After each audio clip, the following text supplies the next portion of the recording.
So eto mga Lodi, update lang tayo dito sa Toko about dun sa pre-sale nila, okay? Kasi may mga importanteng dapat nating malaman. Ito ay hindi financial advice mga Lodi. At di natin alam, hindi pa natin kilala yung mga developers dito. Pero syempre, gagawin pa rin natin ito ng video. Okay, so ingat-ingat lang sa pag-invest. Pwedeng may scam kayo, pwede namang paldo to. Okay, nasa sa inyo to. Okay, nasa sa inyo. So ngayon, titignan natin dito sa announcement nila. Meron na silang pre-sale announcement, okay? So, ito yung process nila. So, sa 14, 1 p.m. UTC, di ko alam kung anong time to sa atin, hanggang 17, ila-launch nila yung Toko pre-sale. So, ang isang Toko coin is 0. Parang 8 ata itong 0 plus 1 ETH. So, wala pa sa piso to. Okay, yung piso mo, so marami pang mabibiling Toko, kumbaga. Kasi ang total supply nito is nasa 500 billion pag i-check nyo dun sa kanilang tokenomics. Okay, ngayon, ang 10 billion dito is para sa farming or dun sa airdrop nila. So 14, sabi dito, whitelisted members get a 20-minute head start before the pre-sale opens. Tandaan nyo, ang pinaka-importante dito mga Lodi is yung Gen 0. Kung gusto mong mauna at mas malaki yung potential mo dito kasi nag-start pala na game 2, pwede itong maging Axie dito sa Blast Network. Di nga natin alam kung anong mangyayari. Kaya suntok sa buwan na lang tayo dito. Ganun naman talaga eh. Kung gusto nating pumaldo, okay, i-take natin. Pero may risk ito. Mataas yung risk. Pwedeng mawala sila. Pwedeng hindi ituloy ng developers. Pero, ayun nga, nag-take tayo ng chance dito. Ang sabi dito, okay, para makakuha ka, yung mga whitelisted, kaya nagpo-post ako sa inyo, dati, okay, na magpa-whitelist na kayo kasi 20 minutes mauna kayo na bumili.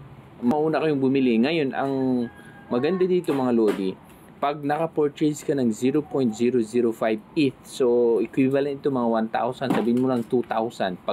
Ibig sabihin, pag nagamit mo ang 0.005 ETH, mga 2,000 siguro to, 2,000 pesos, meron ka ng makukuhang Gen 0 egg. May Gen 0 ka na makukuha. Pag ganun ang na-purchase mo, kung wala naman, wala kang makukuha kahit nauna ka. So, make sure lang siguro na kung gusto mo magkaroon ng Gen 0 egg, dapat meron kang 0.005 ETH na mabili, okay? Tandaan nyo, may mga gas fee pa to, so dagdagan nyo lang yung ETH nyo kung nagpaplano talaga kayo, okay? So, ganun ang mangyayari. There are no limits hanggang sa 17 to mga Lodi. Ngayon, its decision you make will strategically shape the evolution of your Gen 0 monarch. So, pag binasa niyo yung laro nito, maganda siya, Lodi. Paano mag-generate ng income, mga ganun. Paano yung gameplay nila, napakaganda, okay? Sa 318 na, after ng pre-sale, okay? So, 14, 15, 16, 17, 4 days magra-run yung pre-sale. Sa 18, malalunch na yung token. So, dito, yung farming airdrop distribution for Gen 0. Pag naka-hold ka naman na, okay, nakakuha ka sa pre-sale ng Gen 0 egg, ikaw ang maunang mag-claim ng reward. Okay?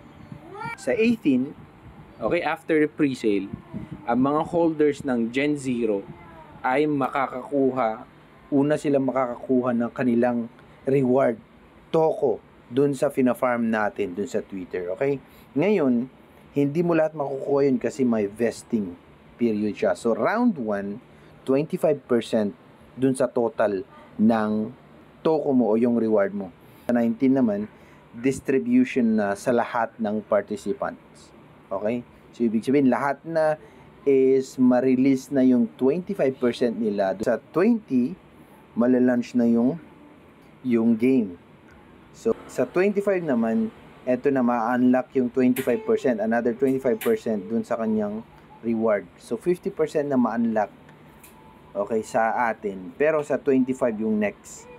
Ayun lang. Tapos, early April, may round vesting naman, ma-unlock yung 25. Sa 8, vesting unlock na, and then mystery airdrop para sa Gen 0. Tapos eto na yung last na update nila dito. Eto yung love room. Meron na silang love room na kung saan yung dalawang monols mo, okay, NFT mo, pwede silang mag-make, okay? Basta female at saka male. At pwedeng mag-produce yun ng kakaibang monols. Pwedeng matindi ang pagka-rarity at pwede mo siyang ibenta sa market. Ganun lang. Okay, phase 2 will be announced. So, yun yung update natin mga Lodi.